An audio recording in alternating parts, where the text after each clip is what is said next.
How's it going, everybody? Welcome back to another video, and today I'm bringing you a Fraud Kuna special. Now, I say Fraud Kuna now, but the more I think about it and the more I research it, I realize that this man is like furthest thing you can get from a fraud. Apart from having to do a 3v1 against Gojo, but I've stored that memory in the deepest depths of my mind, and it's completely locked away, so what fight are we even talking about? So today, I just want you to think for a second about Sukuna's curse technique. What's his curse technique? You might be able to provide me with a name, which is Shrine. But can you provide me what it does, what it is? You can't, because it hasn't been released yet, which is baffling to think about because this man has fought Gojo. Spoiler alerts, by the way, if you're new to Jujutsu Kaisen, this is manga stuff we're talking about, okay? During his fight with Gojo, I get it, he had Maharaga to fall back on, as well as whatever that one thing was called. The big butterfly looking thing that didn't really look like a butterfly anymore. Maharaga's got that crazy OP ability where he can basically adapt to everything. Overall, Sukuna had that to rely on. But even without it, I feel like, sadly, as much as I hate to admit it, he definitely could have beat Gojo, as much as I don't want to say it. I decided it would only be right if we made a curse technique theory video, not my theories I found on Reddit, of course, because you can find everything on Reddit. Normally, when I go through theories, I don't like to make videos on or even speak about ones that I think are completely just idiotic, just like so like out there that it's like confusing to even, I don't know, to even put together in a sentence. So today I've only got 3 theories. They're peak, okay? Trust me, just give them a listen and tell me what you think in the comments, please. So up first, we have our Reddit user that goes by either_0 with their curse technique theory titled Sukuna's curse technique and what that open could really mean. So they start off by providing us with a manga panel of chapter 219, where they're in the Heian era when Sukuna was still, I don't want to say a breathing person, but before he dropped off his fingers and all that and turned into a cursed object, where he was worshipped as almost a celestial deity. So the manga panel reads as follows: the celestial squad, the 5 void generals, have we already forgotten that he was the one who sliced these elite Fujiwara clan subjugation units into pieces? It can't be helped. We need to clearly show that we harbor no ill will and want to maintain an amicable and peaceful relationship. The theory goes as follows. So in chapter 219, we have learned that the people during the Heian era almost worshipped Sukuna as some form of deity, and they should also do some rituals for Sukuna. But as we know that Sukuna was the strongest during the Heian era, so why wouldn't he just kill everyone that opposed him and maybe just tried to conquer the world? As other than Japan, there wouldn't have been any sorcerers outside as skilled as someone like Sukuna, because we know that there isn't a whole lot of cursed energy, if really any at all, during this time period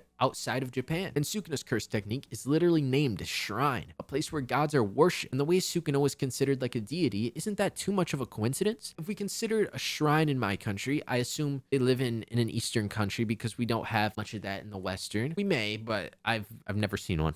I don't get out much, so. In my country, all the shrines have something called a treasure, where people visiting the shrine donated some money in the box and go. So what if the Heian era, people made some type of binding vow where they give one person's curse technique from their family to Sukuna, and Sukuna will let them live? And that is why when using that treasure box, Sukuna uses a command called open. Now, this theory is low-key good. I thought it over a couple times and I'm like, could possibly make sense. It's not too out of pocket to be like, wow, this can't happen at all. I could see it happening. They provide a good point of why would Sukuna keep himself in Japan only and not venture outside if he was so strong? Fraud Kuna at its finest? No, I'm just kidding. But yeah, I don't know. It poses a good question. So there's something to think about. Moving on to our next curse technique theory, we have the Redditor going by Wyvern999, a little bit of a Juice WRLD fan there, I see. R.I.P. my boy. Titled Sukuna's curse technique. Sukuna's curse technique is the ability to manipulate the black box system in his brain, allowing him to ingrain abilities into himself. This is how he used the fire arrow, which is so fundamentally different from slashing. It could be why he's able to do seemingly anything after seeing it once. This is also why he said a cursed spirit wouldn't know about this, because the construction of a cursed spirit's brain is different. I assume there are restrictions and limitations as well. This could very easily be wrong, and the black box when Sukuna said open was just used to censor something. And I know that a black box system doesn't mean there's an actual black box.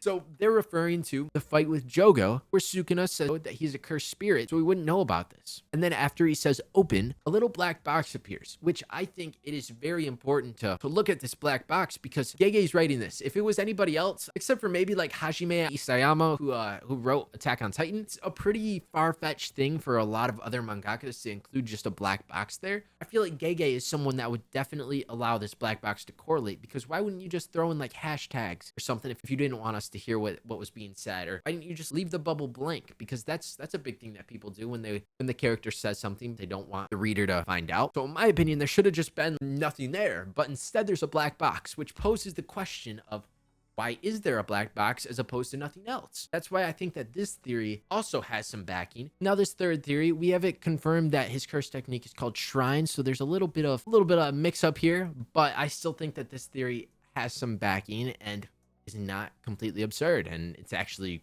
really interesting.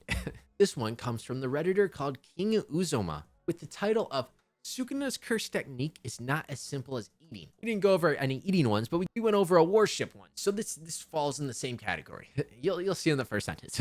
They state, I see a lot of people regurgitating the same theory that Sukuna's curse technique is eating someone or giving Sukuna their curse technique. In my opinion, I feel like those theories are lazy and overly simplify what Sukuna's technique really is, which is true because if Gege's put this off for so long, it's definitely a whole lot more intricate than something as simple as, here's my technique. I mean, look at Yuta's copy ability. Gege just kind of slipped it in there. Gege didn't give like a big old spiel. I just tossed it in there, like a copy technique. And that was basically how he found out about Yuta's technique. But Sukuna's is like getting this whole drawn out thing about the black box, open, fuga, shrine, malevolent kitchen.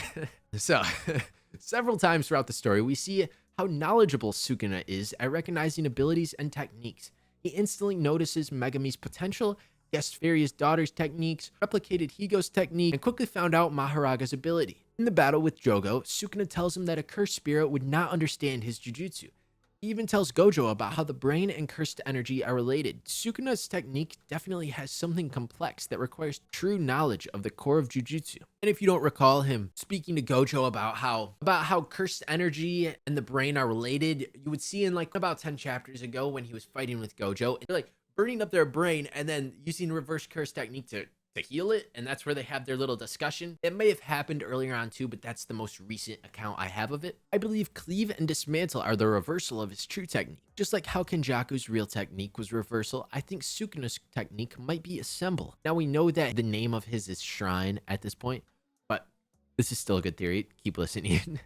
I believe that he uses slashing techniques in order to dissect and analyze the technique of a person he slashed, kind of like a surgeon. Then he uses the reversal assemble to replicate the technique.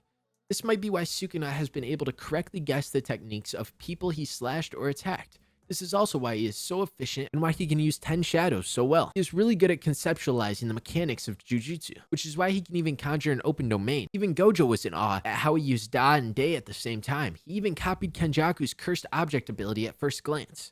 This story makes it clear that Sukuna is clearly the genius of sorcery, even above Kenjaku. And now this last paragraph gets into some rather hopeless idealism that Gojo was going to survive, and we can just pray this brethren didn't cry themselves to sleep too hard. But overall, this theory too, I think is very interesting because it highlights just how intelligent Sukuna is. Because if you look at it, he's different. He's a human. I want you to keep in mind that this man is a human. He's not some sort of cursed spirit like Maharaga or Mahito or Jogo or anything like that. And he had 4 arms. He's got 4 arms. Back in the day, he had 4 arms too and like 2 mouths. So he's definitely not just your average human.